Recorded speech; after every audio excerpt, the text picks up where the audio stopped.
हाय, hello, नमस्कार. कसे आहात सर्व? मस्त ना? मस्तच राहा. सर्वांना सर्वप्रथम श्री स्वामी समर्थ.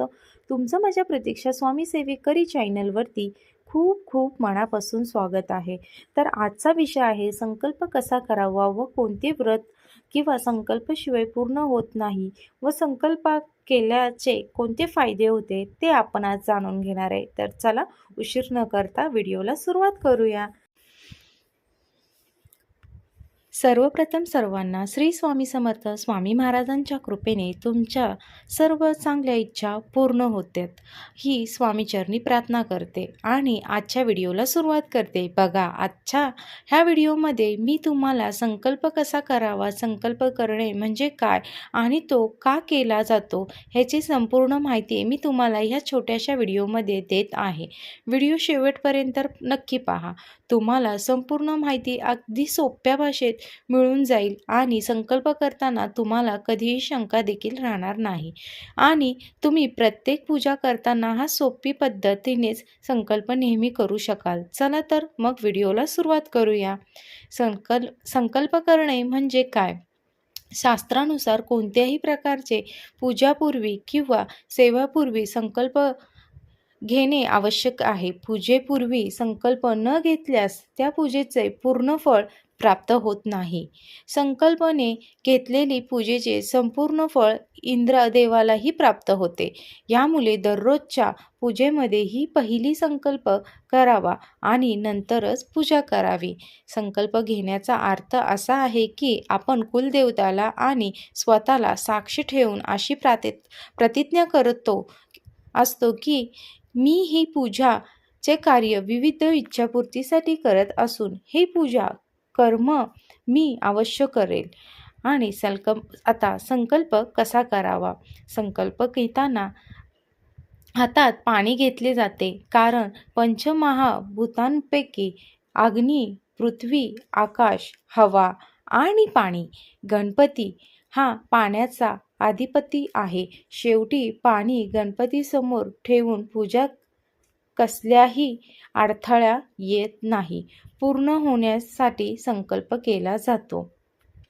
आता संकल्प करण्यासाठी आपल्याला तामण लागते व त्या तामणामध्ये आपल्याला हातात पाणी घ्यायचे आहे कारण पाणी हे पंचमहाभूतांपैकी एक आहे.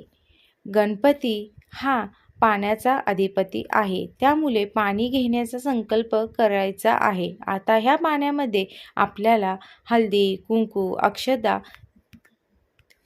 टाकायच्या आहेत. त्यानंतर फूल घ्यायचे आहे व त्यानंतर आपल्याला आपल्या कुलदेवताचे किंवा आपल्या गुरूंचे स्मरण करायचे आहे किंवा त्यांचे मंत्रही म्हणू शकता आणि नंतर आपले पूर्ण नाव, आपले गोत्र माहिती नसेल तर कश्यप गोत्र म्हणावे. आपण ज्या महिन्यामध्ये संकल्प करत आहोत तो महिनाही व ती तारीखही सांगावी व ज्या गावामध्ये आपण राहत आहोत तेही गाव सांगावे. त्यानंतर आपल्याला ज्या इच्छित कार्यासाठी हा संकल्प केला आहे ती इच्छा मनात बोलायची आहे आणि त्यानंतर हे पाणी तामणमध्ये सोडून द्यायचे आहे. संकल्पाचे उदाहरण: हे परमेश्वरा, मी आज तुमचे चरणी हा संकल्प करत आहे की मी माझे शिक्षण पूर्ण करण्यासाठी कठोर परिश्रम करेन. मी माझा अभ्यास नियमितपणे करेल आणि माझ्या शिक्षकांच्या सूचनेचे पालन करेल. मी माझे लक्ष्य ध्येय साध्य करण्यासाठी सर्व प्रयत्न करेल. हे परमेश्वरा, तुमच्या कृपेने मला माझा संकल्प पूर्ण करण्यास मदत करा. ह्या पद्धतीने आपण आपला इच्छानुसार संकल्प करू शकता. संकल्प करताना लागणारे साहित्य: पहिले म्हणजे गंगाजल किंवा शुद्ध पाणी, दुसरे म्हणजे फूल, अगरबत्ती, धूप, दिवा आणि तिसरे म्हणजे एक तांब्याचे तामण. आता संकल्प करण्याची पद्धत: प्रथम गंगाजल किंवा शुद्ध पाणी घेऊन आपल्या चेहऱ्यावर, हातावर आणि पायावर शिंपडा किंवा संकल्प करतानाही अगोदर हात, पाय, तोंड व स्वच्छ धुवून नंतर संकल्पासाठी बसा. दुसरा क्रमांक: नंतर फूल, अगरबत्ती, धूप आणि दिवे लावून देवांची पूजा करा. तिसरा क्रमांक: नंतर हातात पाणी घेऊन आपल्याला संकल्प करा. संकल्प करायचा आहे. व चौथा, संकल्प करताना स्पष्ट आणि ठोस शब्द वापरा. अंतःकरणापासून बोला. 5वा क्रमांक, संकल्प करताना आपली इच्छाशक्ती वाढण्यासाठी प्रयत्न करा. म्हणजे अगदी अंतःकरणापासून देवाला पूर्ण शरण जाऊन संकल्प करावा. अगदी एखादी अडचण असेल मोठी तर डोळ्यात पाणी देखील आले पाहिजे, की जेणेकरून एवढ्या अंतःकरणापासून आपण संकल्प केला पाहिजे. क्रमांक 6, संकल्प घेतल्यानंतर त्याच्या पालनही करण्याचे वचनबद्ध राहा. व संकल्प कधी केला जातो? संकल्प तुम्हाला सेवेच्या पहिल्याच दिवशी करायचा आहे. तुम्ही 21 दिवस जर ही सेवा करणार असाल तर रोज तुम्हाला संकल्प करण्याची गरज नाही. संकल्प तोडला तर काय होते? आता सेवादरम्यानी तुम्हाला मासिक धर्म आला किंवा सूतक आले किंवा तुम्हाला अचानक गावातील कोणी काही प्रसंग वाढले तर तेवढ्यातच दिवस स्किप करून तुम्ही त्यानंतर परत तो सेवा कंटिन्यू करायची आहे. असे नाही की तुम्हाला परत सुरुवातीपासूनच ती सेवा करायची आहे. तुम्ही संकल्प केलेले आहे, जेवढे तुमचे पारायण झालेले असतील तेवढे पारायण तुम्ही केलेले आहे. त्यानंतर जेवढे करायचे आहेत ते तुम्ही करायचे त्यानंतर, व तेवढे सोडून तुम्हाला पुढे ते पारायण सुरूच ठेवायचे आहे.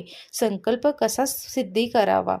आता सेवेदरम्यान तुम्ही ज्या इच्छा कार्यासाठी संकल्प केला होता ती इच्छा पूर्ण झाली तर ह्या संकल्प तुम्हाला पूर्ण करायचा आहे.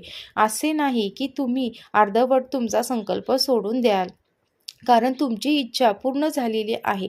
तुमची इच्छा पूर्ण झाली तरी तो संकल्प जेवढ्याच दिवसाचा आहे तुम्ही केलाच आहे, तेवढ्यापर्यंत तुम्हाला तो संकल्पयुक्त ती सेवा करायची आहे. संकल्पाचा करण्याचा उद्देश, संकल्प हा केवळ इच्छापूर्तीसाठी घेतला जात नाही. संकल्प हा एक प्रकारचा संकल्प शक्तीचा विकास करण्यासाठी देखील केला जातो. संकल्प घेतल्यामुळे आपल्या इच्छाशक्ती वाढते आणि आपण कठोर परिश्रम करण्याची तयारी होते. आणि संकल्प केल्यामुळे आपण जी सेवा करतो ती देखील आपण संकल्पामुळे नियमित करतो व ती सेवा आपण पूर्ण देखील करतो. संकल्प घेण्यासाठी खालील गोष्टी लक्षात ठेवा. संकल्प नेहमी स्पष्ट आणि ठोस असावा. संकल्प घेताना आपली इच्छाशक्ती वाढण्यासाठी प्रयत्न करावेत. संकल्प घेतल्यानंतर त्याचे पालन करण्याचीही तयारी असावी. संकल्प काय आहे? पूजा सेवा करताना इच्छित फळ मिळण्यासाठी देवताला प्रतिज्ञा करणे. संकल्प हा कोणत्याही पूजा सेवेच्या आधी पहिल्या दिवशीच करावा. आता संकल्प हा हातात पाणी घेऊन मंत्र म्हणा व इच्छा मनात बोला आणि पाणी तामणमध्ये सोडा. तर संकल्प विषयाचे जे काही आहे ते तुम्हाला बोलून दाखवायचे व तुमच्या मनामध्ये प्रश्न असतील किंवा संकल्प म्हणजे काय असतो, तो कसा करावा, त्याचे महत्त्व, हे संपूर्ण माहिती या व्हिडिओच्या माध्यमातून तुम्हाला देण्याचा प्रयत्न केलेला आहे. आणि अगदी सोपे आणि सोप्या पद्धतीने व सोप्या भाषेत मी तुम्हाला संकल्पाविषयी माहिती दिलेली आहे. तर व्हिडिओला नक्कीच लाईक करा, शेअर करा व चॅनलला सबस्क्राईब देखील करा.